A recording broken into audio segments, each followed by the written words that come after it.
عزتمندو څنګه چې د پیغمبر علیه الصلاة والسلام ارشاد مبارک دی چې د خپل ظالم ورور مدد وکړه او د خپل مظلوم ورور مدد وکړه. صحابه کرامو عرض وکړو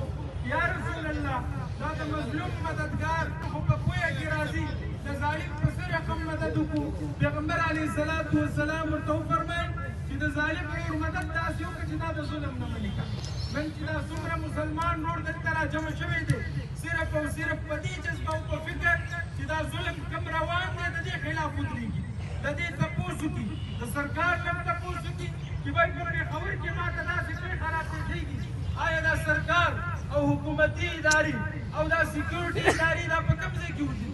زه که نن ټیکس ورکومه دلته که زه پاتې کېږم د پاکستان شناختي کارډ لرمه، د دې باوجود یو بهرنی راځي زما ورور وجني ما ته تکلیف را رسوي، پکار ده چې زما تپوس